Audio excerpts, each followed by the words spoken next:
Assalamualaikum warahmatullahi wabarakatuh.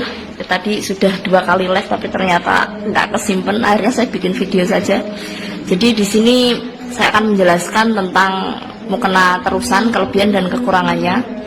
Tapi sebelum itu saya jelaskan dulu yang mukena potongan kemarin itu nggak yang ada lengannya, tapi ya nggak serta merta nggak sah, itu enggak.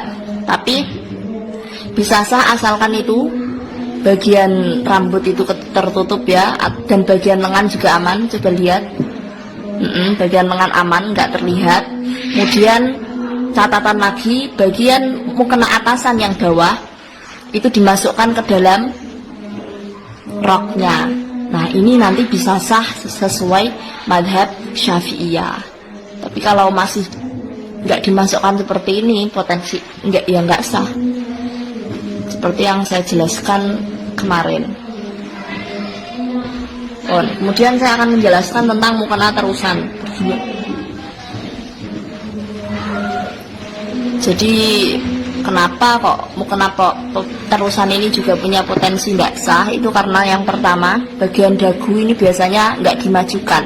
Jadi terlihat orang-orang itu seringnya karena mungkin nggak nyaman, nggak terbiasa, dagunya ini mundur gini. Nah, ini nggak sah karena dagu termasuk aurat, jadi harus ditutup, Mbak. Nah sudah, setelah itu bagian lengan itu harus tertutup, seret. Nah bisa pakai itu, kok terlihat ya lengannya ya. Nah itu lengannya harus tertutup seperti ini. Kalau misal lengan terlihat, coba dilorotkan, maka ini hukumnya nggak sah karena lengan termasuk aurat. Kemudian ada yang bertanya, lu nih mukena seperti ini kan sebagian telapak tangan tertutup, apa enggak apa-apa? Ya enggak apa-apa, sah-sah saja. Atau coba dibalik, bagian luarnya itu kok jari-jarinya kelihatan, enggak apa-apa toh? Ya enggak apa-apa, karena memang aurat perempuan ketika sholat adalah seluruh tubuh kecuali wajah dan kedua telapak tangan, luar maupun dalam. Jadi kalau luar terlihat seperti ini, hukumnya tetap sah. Cuma masyarakat Indonesia itu karena sering menggunakan yang seperti ini, nah jadi luarnya itu tertutup, akhirnya pemakaian seperti ini dianggap nggak sah, padahal aslinya tetap sah. Kemudian yang ketiga yang sering jadi kesalahan adalah nggak pakai daleman kerudung, daleman buat yang bagian atas itu rambut, sehingga rambutnya terlihat nyerongot. Balik, Mbak. Nah itu gak terlihat kan ya rambutnya. Nah kalau terlihat maka sholatnya batal karena aurat tidak tertutup dengan sempurna. Kemudian setelah itu yang perlu diperhatikan lagi adalah bagian kaki. Kaki ini kadang suka terlihat kalau ukuran mukenanya tidak pas ya, atau terburu-buru ketika memakai mukena. Akhirnya ketika sujud kakinya terlihat. Nah ini harus segera ditutupi. Kalau nggak segera ditutupi maka sholatnya batal dan harus mengulangi. Kemudian saya jelaskan anggota sujud. Anggota sujud ini ketika sujud yang wajib ditempelkan pada lantai atau tempat sujud itu adalah jidat atau dahi, kemudian kedua telapak tangan, kemudian kaki, kemudian lutut, kedua lutut. Nah yang wajib nempel langsung itu adalah dahi saja.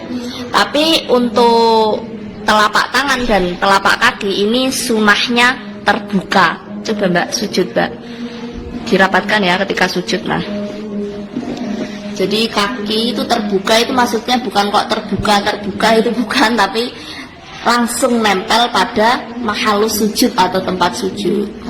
Sudah. Kemudian bahas tentang mukena nerawang. Jadi dikatakan nerawang itu kalau kita sampai tahu dalam majelis berbincang-bincang seperti ini, kita sampai tahu, oh itu warna kulitnya kecoklatan misal ya, kemudian ada henanya dan lain sebagainya, kita sampai tahu.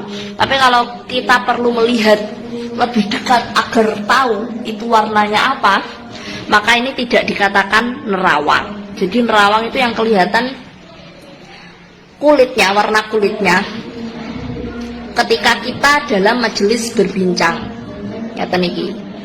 Kemudian kalau misal nerawangnya ini karena ada sinar matahari atau disenteri, maka ini juga tidak dikatakan nerawang ya. Jadi sholat dengan memakai mukena yang seperti itu tetap sah.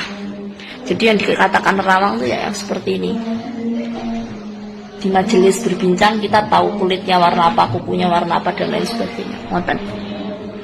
Kemudian yang sering salah juga itu ada tuh, tapi ini bukan mukena terusan sih ya, lebih ke mukena potongan.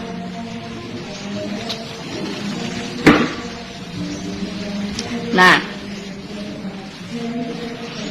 biasanya itu, apalagi yang kecil-kecil itu, mukenanya itu dibuka gitu, kemudian baru sujud, disujudi mukenanya. Nah, ini juga nggak sah ya, alasannya karena perkara yang kita bawa ini menghalangi tempat sujud. Jadi perkara yang bergerak, ketika kita bergerak kok disujudi, ini berarti nggak sah ya, membuat sholat nggak sah. Tapi kalau sajadah tidak apa-apa, karena sajadah itu kan memang nempel di lantai dan tidak bergerak ketika kita bergerak. Jadi mungkin cukup sekian, itu yang perlu diperhatikan ya. Terus apa lagi? Ada lagi tidak? Sampun nggih.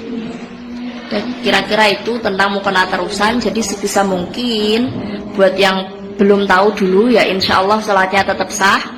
Cuma yang sudah tahu berusaha untuk memakai mukena atau memakai penutup aurat yang sesuai dengan madzhab Syafi'i.